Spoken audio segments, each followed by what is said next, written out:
Canal Entre Capas Book. Inscreva-se, é de graça. Compartilhe com os amigos.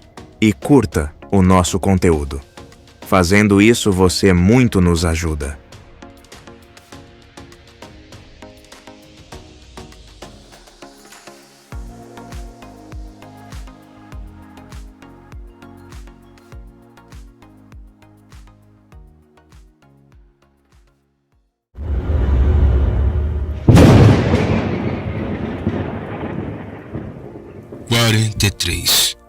O Miserável.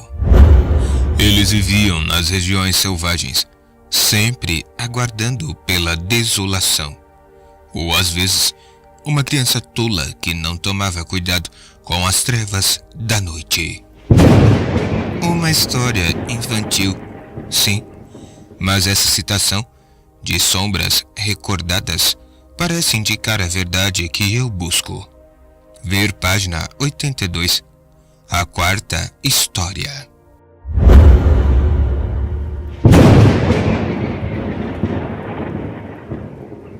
Kaladin despertou com um sentimento familiar de medo. Passara boa parte da noite acordado, deitado no chão duro, olhando para o escuro, pensando: por que tentar? Por que me importar? Não há esperança para esses homens. Sentia-se como um andarilho, procurando desesperadamente um caminho até a cidade para escapar de feras selvagens. Mas a cidade estava no topo de uma montanha íngreme, e independentemente de como a abordava, a subida era sempre a mesma. Impossível. Uma centena de caminhos diferentes. O mesmo resultado. Sobreviver à sua punição não salvaria os seus homens. Treiná-los para que corressem mais rápido não os salvaria. Eles eram iscas. A eficiência da isca não mudava seu produto ou seu destino. Kaladin forçou-se a ficar de pé. Sentia-se desgastado como uma pedra de mó muito usada. Ele ainda não entendia como havia sobrevivido.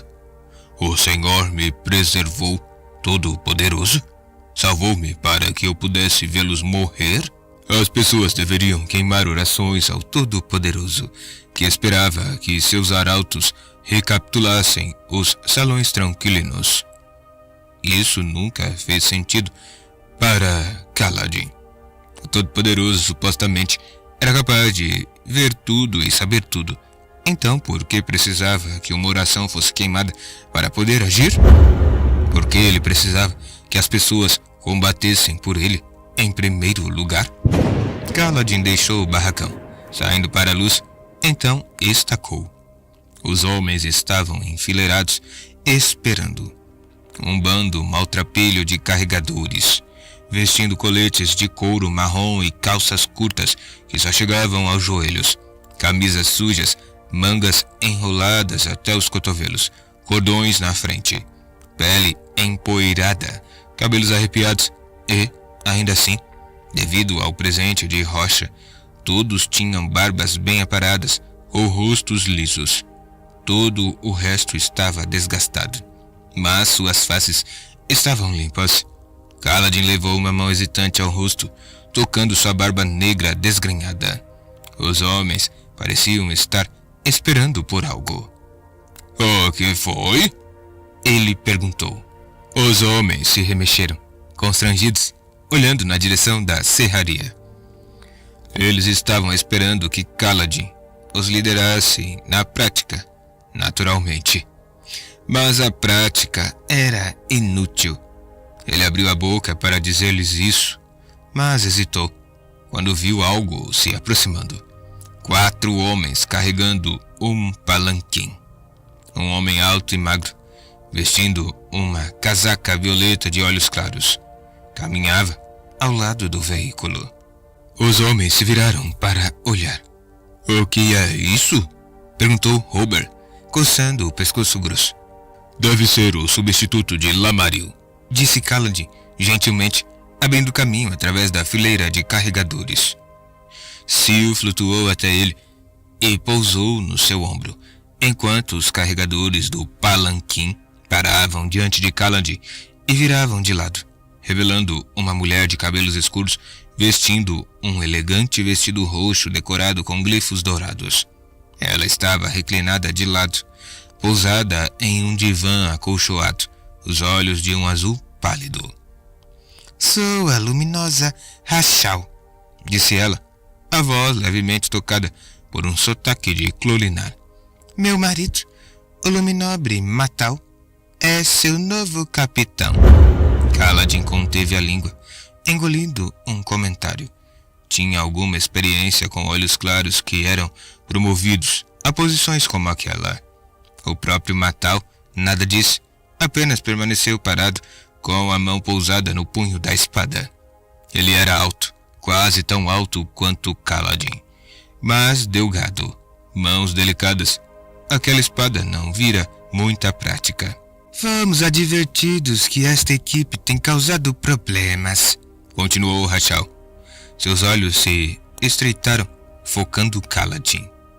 "Parece que você sobreviveu ao julgamento do Todo-Poderoso. Trago uma mensagem para você, dos seus superiores.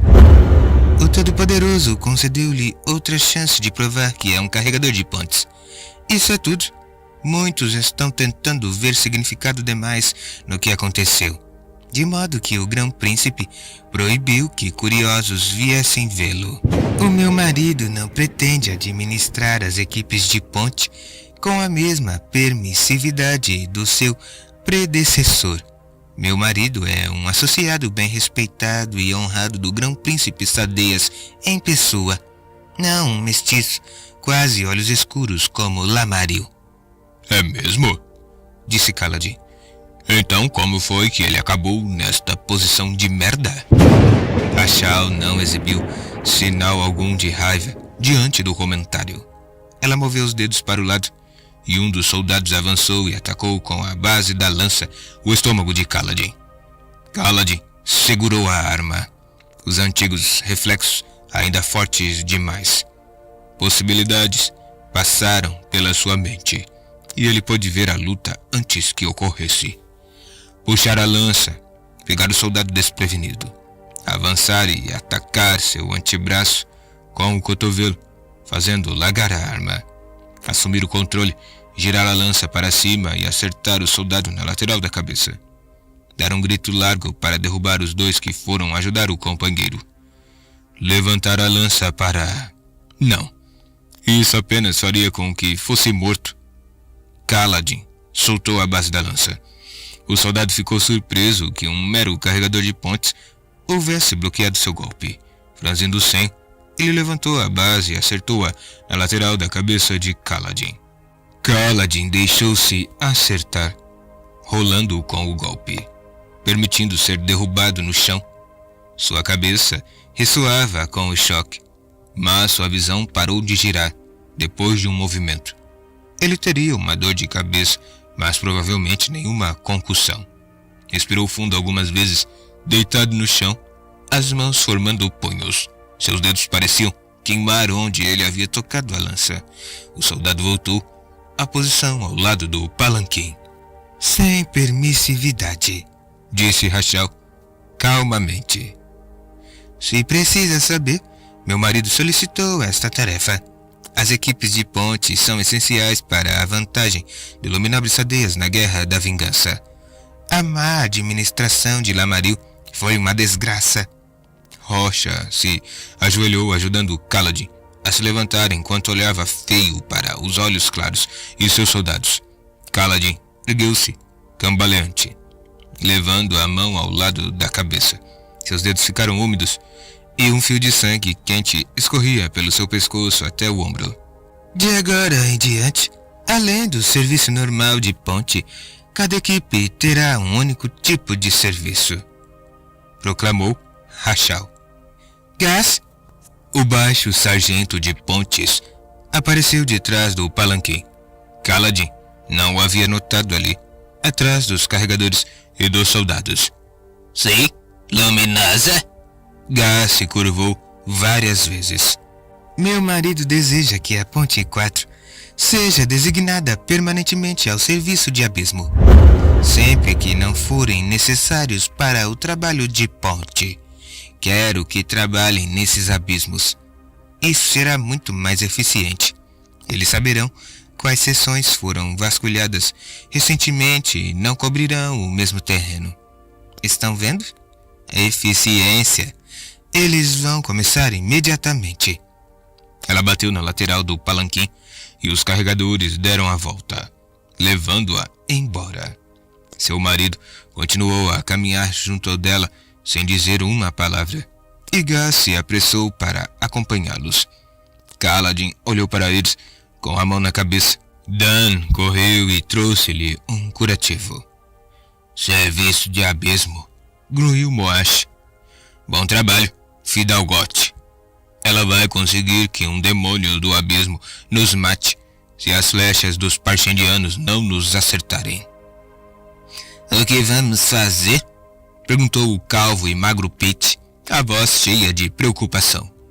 Vamos trabalhar, respondeu Kaladin, pegando o curativo de Dan. Ele se afastou, deixando-os com o seu medo.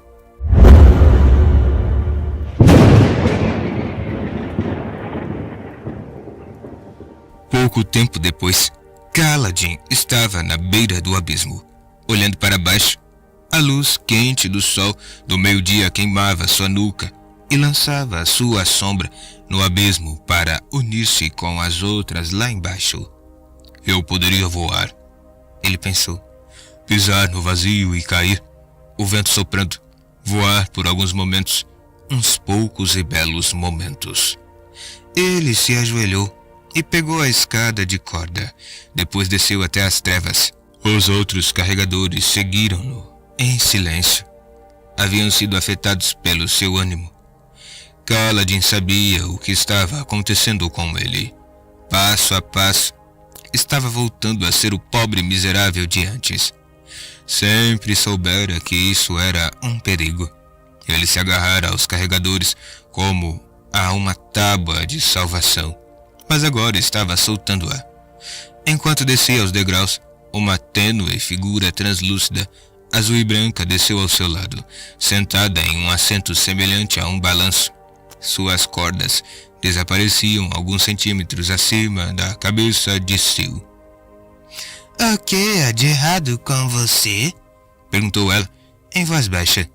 Kaladin apenas continuou descendo. Você devia estar feliz. Sobreviveu à tempestade. Os outros carregadores ficaram tão empolgados.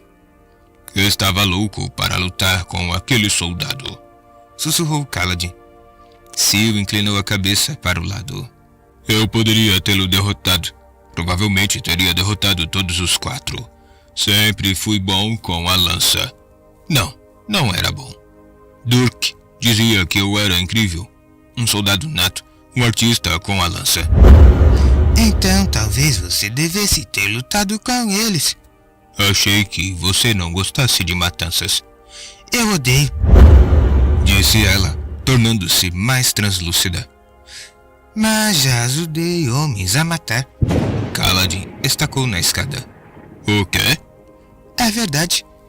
Eu me lembro vagamente. Como? Não sei. Ela empalideceu. Não quero falar sobre isso. Mas era a coisa certa a fazer. Sinto que era. Kaladin ficou parado por mais um momento. Teft chamou lá de baixo, perguntando se havia algo errado. Ele voltou a descer. Eu não lutei com os soldados hoje, disse Kaladin, os olhos voltados para a parede do abismo. Por que não funcionaria? Meu pai me disse que é impossível proteger matando. Bem, ele estava errado.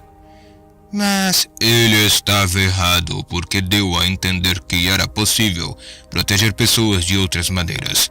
Não é. Este mundo quer que elas morram e tentar salvá-las é inútil. Ele chegou ao fim do abismo, pisando nas trevas. Teft alcançou o fundo em seguida e acendeu sua tocha, banhando as paredes de pedra cobertas de musgo em uma oscilante luz alaranjada. Foi por isso que você não a aceitou? Sussurrou Sil, voejando e pousando no ombro de Kaladin. A Glória? Meses atrás? Kaladin balançou a cabeça. Não, isso foi outra coisa. O que você disse, Kaladin? Teft ergueu a tocha.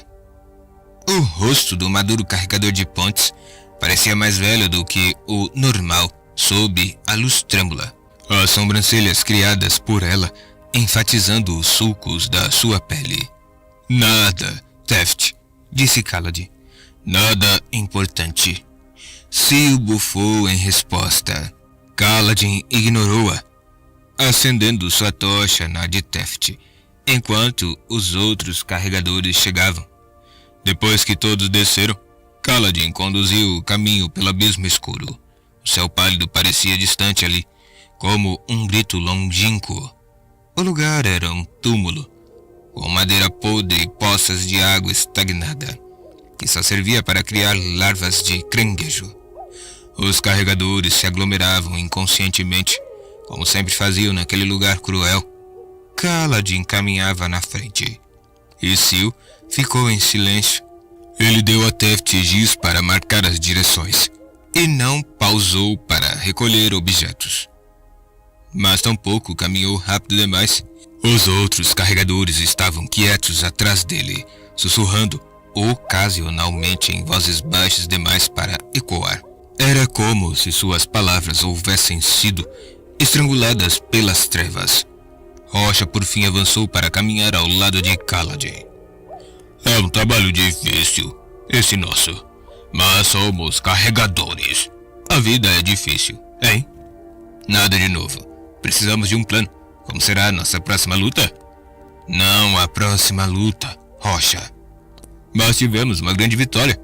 Veja, há poucos dias você estava delirante. Devia ter morrido. Eu sei, mas em vez disso você está andando, forte como qualquer homem. Ha! Mais forte. É um milagre. O Uli Tekanake guia você. Não é um milagre, Rocha, disse Kaladin. Está mais para uma maldição. Como que é uma maldição, meu amigo? Indagou Rocha, rindo. Ele saltou em uma poça, rindo ainda mais alto quando ela respingou em Teft, que estava andando atrás dele. O grande papaguampas podia ser incrivelmente infantil em alguns momentos. Viver não é uma maldição. É, sim. Se eu voltei para ver vocês todos morrerem, replicou Kaladin. Seria melhor que eu não houvesse sobrevivido àquela tempestade. Vou só acabar morto por uma flecha barshindiana. Todos nós vamos. Rocha pareceu perturbado. Quando Kaladin não disse mais nada, ele recuou.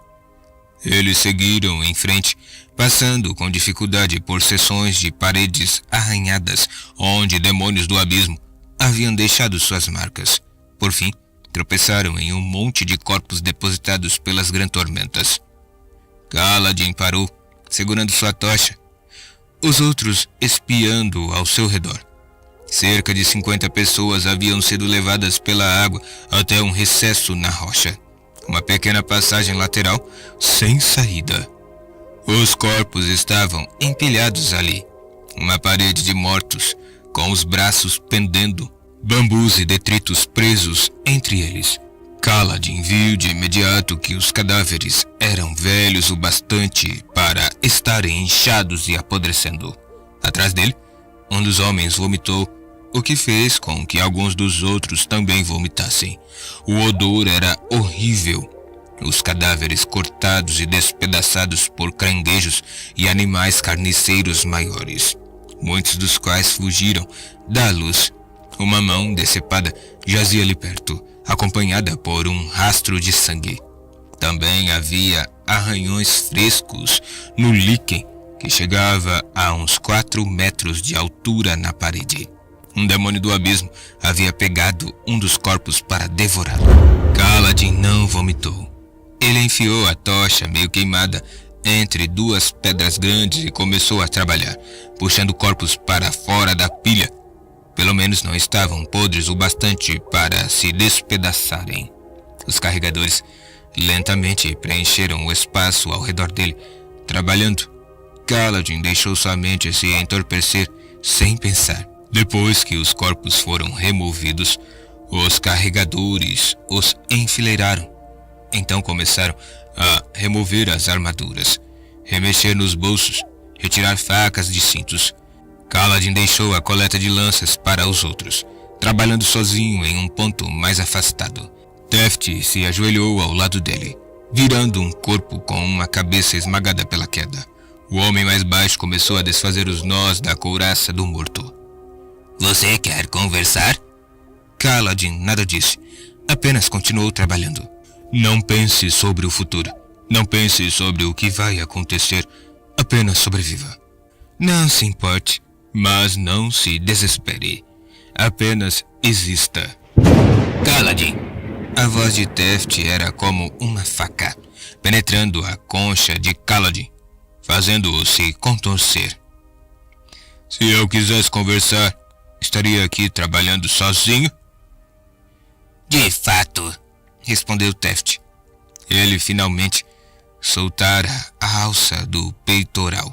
Os outros homens estão confusos. Filho, eles querem saber o que vamos fazer agora.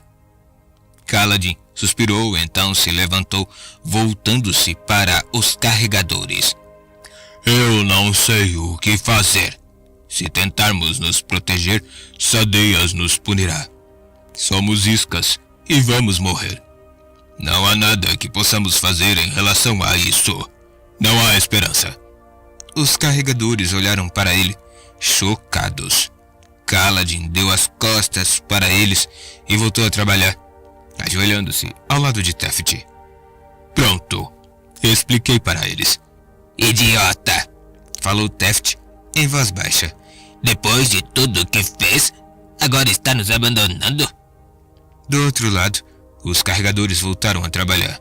Kaladin pegou alguns deles resmungando. Desgraçado, disse Moash.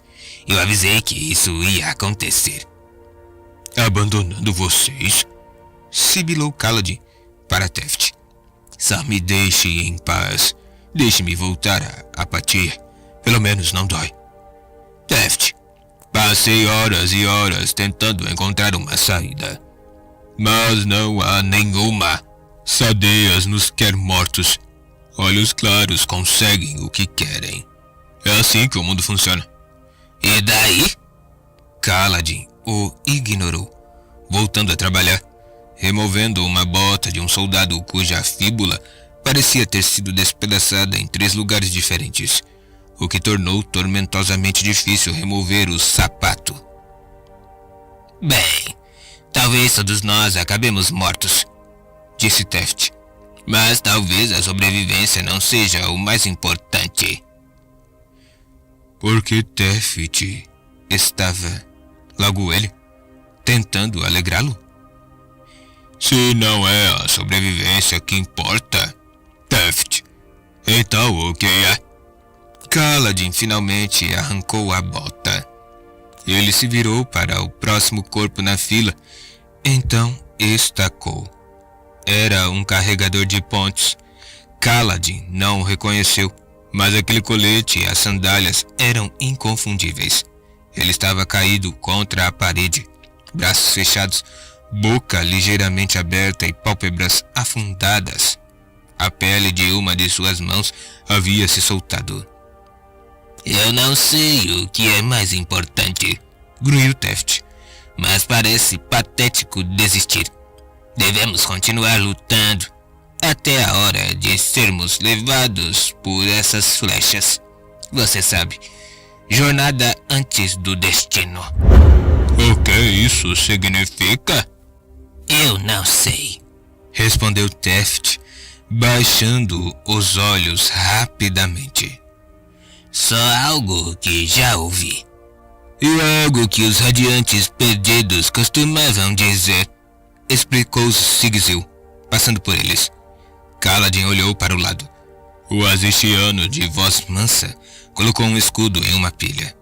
Ele ergueu os olhos, a pele marrom mais escura sob a luz da tocha. Era o lema deles. Parte do lema. Pelo menos, vida antes da morte. Força antes da fraqueza. Jornada antes do destino. Radiantes perdidos? Disse Scar, carregando várias botas. Quem está falando deles?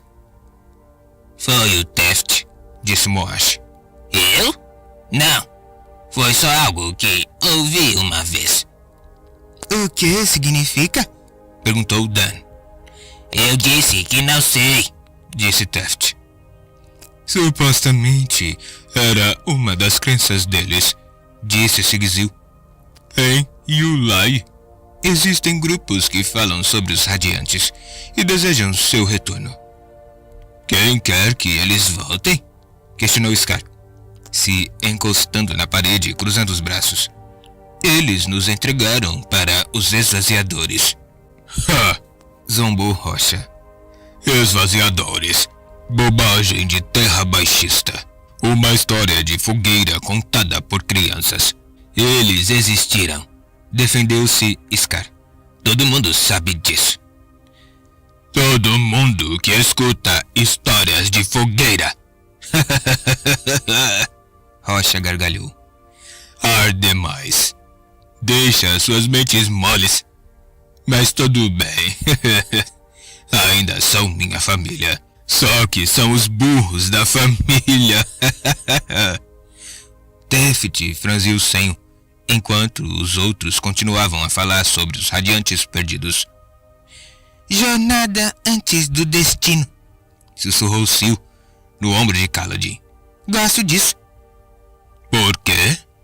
Indagou Kaladin, se ajoelhando para desamarrar as sandálias do carregador de pontes morto. Porque sim, respondeu ela, como se fosse explicação o bastante. Teft tem razão, Kaladin. Eu sei porque você quer desistir, mas não pode. Por que não? Porque não pode. Fomos designados para o serviço de abismo de agora em diante, disse Kaladin. Não vamos mais poder coletar mais caniços para ganhar dinheiro. Isso significa que não haverá mais bandagens, antisséptico ou comida para refeições noturnas. Com todos esses corpos, vamos acabar encontrando esprenos de decomposição e os homens vão adoecer. Isso se os demônios do abismo não nos devorarem ou uma grande tormenta de surpresa não nos afogar. E teremos que continuar correndo com essas pontes até que a danação termine, perdendo um homem depois de outro. Não há esperança. Os homens ainda estavam falando. Os radiantes perdidos ajudaram o outro lado, argumentou Scar. Eles sempre foram corruptos. Teft se ofendeu com isso. Ele se levantou, apontando para Scar. Você não sabe de nada. Foi muito tempo atrás. Ninguém sabe o que realmente aconteceu. Então, por que todas as histórias dizem a mesma coisa? Quis saber Scar. Eles nos abandonaram, assim como os olhos claros estão nos abandonando agora. Talvez Kaladin esteja certo. Talvez não haja esperança. Kaladin baixou os olhos.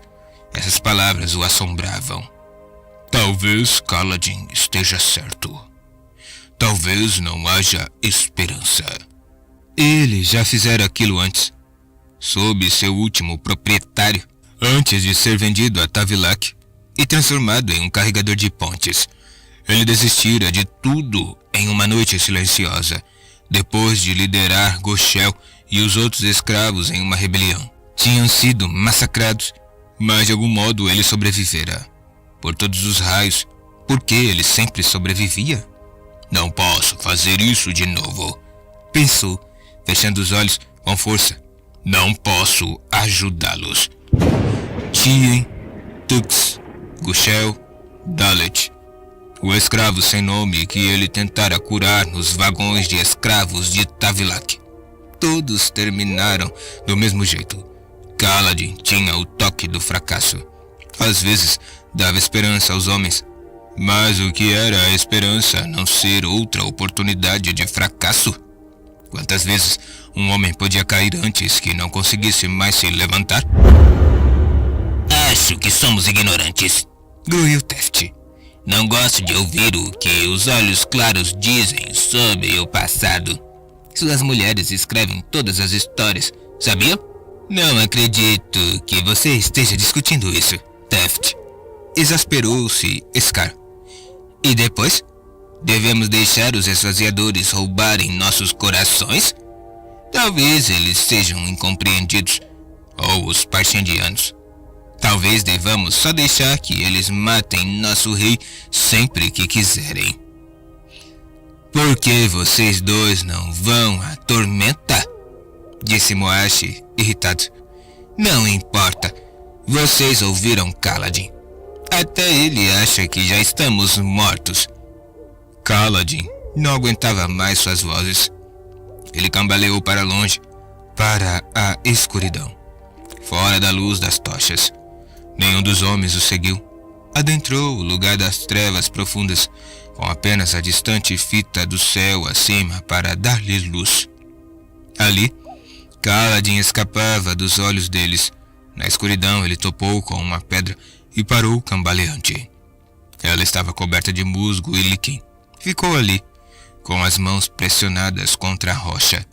Depois gruiu e virou-se para apoiar as costas nela. Sil apareceu diante dele, ainda visível apesar da escuridão. Sentou-se no ar, arrumando o vestido ao redor das pernas. Não posso salvá-los, Sil, sussurrou Kaladin, angustiado. Tem certeza? Eu falhei todas as outras vezes. Então vai falhar novamente agora? Sim. Ela se calou. Está bem, disse ela, por fim. Digamos que esteja certo. Então, por que lutar? Eu disse a mim mesmo que tentaria uma última vez, mas falhei antes de começar. Não há como salvá-los. A luta em si não significa nada? Não se você estiver destinado a morrer. Ele baixou a cabeça. As palavras de Sigzil ecoaram em sua mente. Vida antes da morte, força antes da fraqueza, jornada antes do destino. Kaladin olhou para cima, para o abismo de céu. Como um distante rio de pura água azul. Vida antes da morte. O que esse ditado significava? Que os homens deviam buscar a vida antes de buscar a morte? Isso era óbvio. Ou significava outra coisa? Que a vida vinha antes da morte? Novamente era óbvio. No entanto, as palavras simples mexeram com ele. A morte vem. Elas sussurravam. A morte vem para todos. Mas a vida vem primeiro. Aproveite-a. A morte é o destino.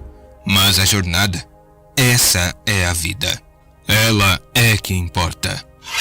Um vento frio soprou através do corredor de pedra, passando por ele, trazendo odores frescos e afastando o fedor dos cadáveres em decomposição. Ninguém se importava com os carregadores. Ninguém se importava com aqueles no fundo, com os olhos mais escuros. E, no entanto, aquele vento parecia sussurrar sem parar. Vida antes da morte. Vida antes da morte. Viva antes de morrer. Seu pé acertou alguma coisa. Ele se abaixou e pegou o objeto. Uma pequena pedra. Mal podia vê-la na escuridão. Ele reconhecia o que estava acontecendo. Aquela melancolia, aquele senso de desespero. A sensação o tomara com frequência quando era mais jovem, principalmente durante as semanas do pranto. Quando o céu ficava oculto pelas nuvens, durante esses períodos, Tien tentava alegrá-lo, ajudá-lo a sair do seu desespero. Tien sempre fora capaz de fazer isso. Depois de perder o irmão, ele lidara com esses períodos de tristeza de modo mais inábil. Ele se tornara um miserável ou indiferente, mas também não se desesperava. Parecia melhor não sentir nada em vez de sentir dor. Vou falhar com eles, pensou Kaladin, fechando os olhos bem apertado. Por que tentar?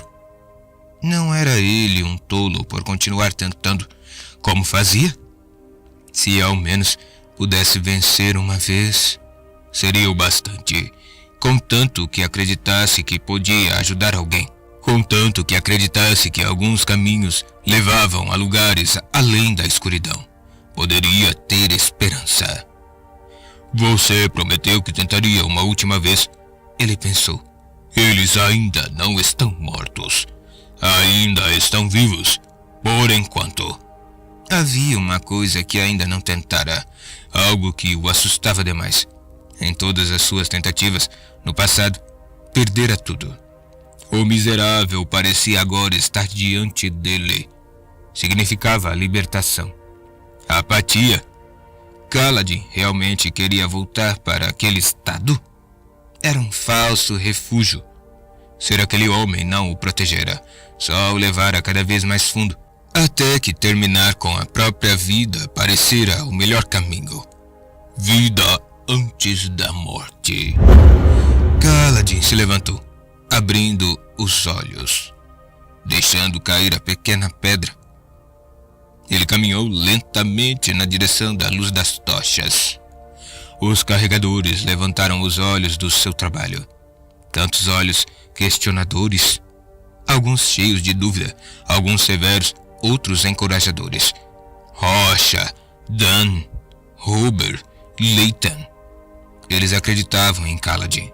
Ele sobrevivera à tempestade, um milagre concedido.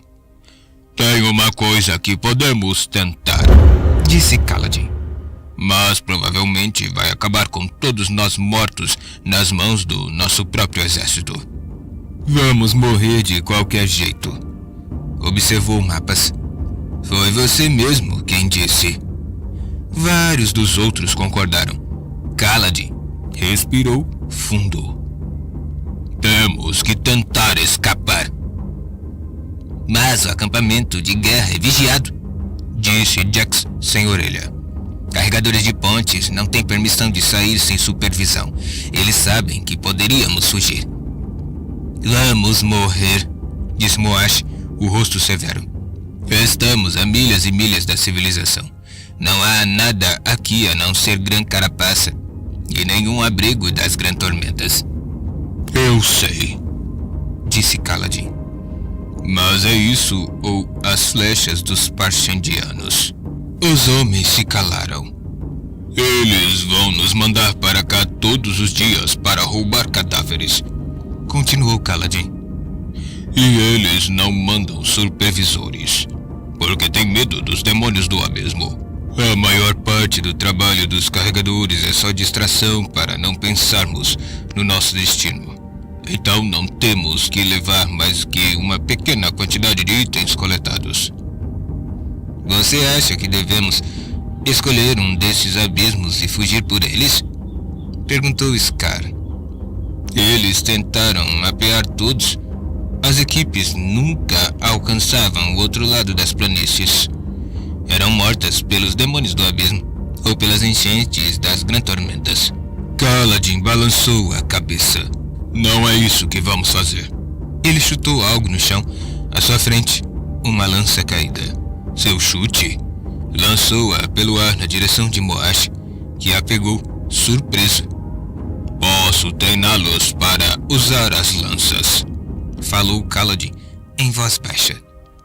Os homens fizeram silêncio, olhando para a arma. De que adiantaria? Perguntou Rocha, pegando a lança de Moash e dando uma olhada nela. Não podemos lutar contra um exército. Não, concordou Kaladin. Mas com treinamento, poderão lutar contra um posto de guarda à noite. Podemos conseguir escapar. Kaladin os encarou, encontrando o olhar de cada um dos homens. Quando estivermos livres, vão mandar soldados atrás de nós. Sadias não vai permitir que carregadores matem seus soldados e não sejam punidos. Temos que ter esperança de que ele vai nos subestimar e mandar um grupo pequeno, de início. Se o matarmos, talvez a gente consiga chegar longe o bastante para nos escondermos. Será perigoso. Sadeas moverá mundos e fundos para nos recapturar e provavelmente vamos terminar com uma companhia inteira nos perseguindo. Raios, provavelmente nunca escaparemos do acampamento. Para começo de conversa, mas é alguma coisa. Ele ficou em silêncio, esperando enquanto os homens trocavam olhares incertos. Estou dentro, disse Teft, se empertigando. Eu também, disse Moash, dando um passo à frente. Parecia ansioso. E eu, disse Sigizil. Prefiro cuspir nos rostos daqueles aletianos e morrer nas suas espadas do que continuar sendo um escravo. Ha! Disse Rocha. E eu vou cozinhar muita comida para todos, para mantê-los de estômago cheio enquanto vocês matam. Não vai lutar conosco? Perguntou Dan, surpreso. Matar é indigno, disse Rocha, empinando o queixo. Bem, eu vou matar, disse Dan. Sou seu homem, capitão. Os outros começaram a falar também. Cada homem de pé, vários pegando lanças do chão úmido. Eles não gritaram de empolgação, nem rugiram como outras tropas que Kaladin haviam liderado. Estavam apavorados com a ideia de combater. A maioria era de escravos comuns ou modestos trabalhadores, mas estavam dispostos. Kaladin deu um passo à frente e começou a esboçar um plano.